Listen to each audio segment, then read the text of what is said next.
ये खड्डे लगा दिए गए।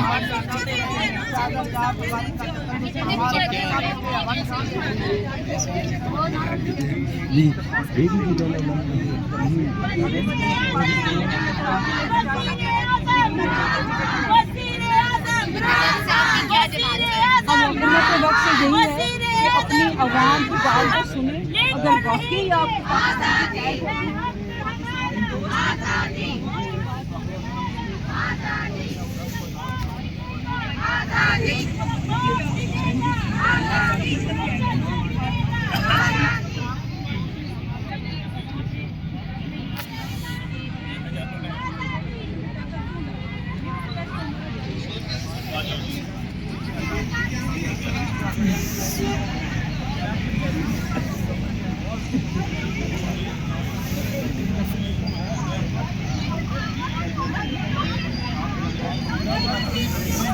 अली बुखारी साहब हल्का ने 48 पहुँचे हुए हैं इस्लाम प्रेस क्लब में। इधर जो खड्डे खोद के गए हैं, खड्डे नहीं ये कब्रें खोद के गए हैं, पता नहीं किसकी इज्तिमाई कब्रें हैं, अपनी या किसी की अपनाई है, ये तो वक्त बताएगा। लेकिन आए हुए हैं सारे चैनल को देख के दफ़ा 144 नाफिज पे, उसके बावजूद सारे इधर अली बुखारी साहब का सारी टीम और ये सारे लोग आए हुए हैं।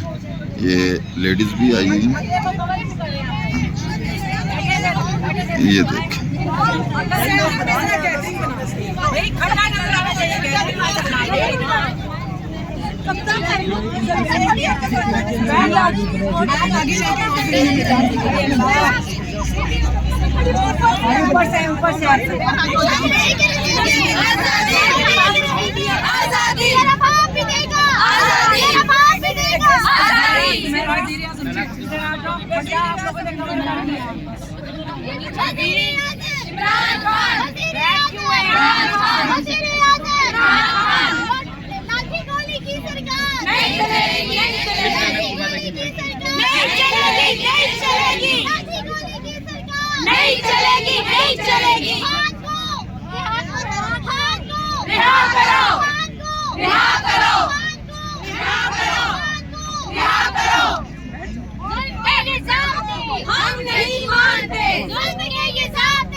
सरकार नहीं चलेगी, नहीं चलेगी। तराजू तोड़ के देखो, साडा पल्ला भारी है। तराजू तोड़ के देखो, साडा पल्ला भारी है। इलेक्शन कमीशन नामंजूर, इलेक्शन कमीशन नामंजूर, इलेक्शन कमीशन नामंजूर। लाठी गोली की सरकार नहीं चलेगी, नहीं चलेगी। लाठी गोली की सरकार नहीं चलेगी, नहीं चलेगी। वज़ीर आज़म, वज़ीर आज़म इमरान खान, वज़ीर आज़म इमरान खान, वज़ीर आज़म इमरान खान। लाठी गोली की सरकार नहीं चलेगी, नहीं चलेगी। लाठी गोली की सरकार नहीं चलेगी।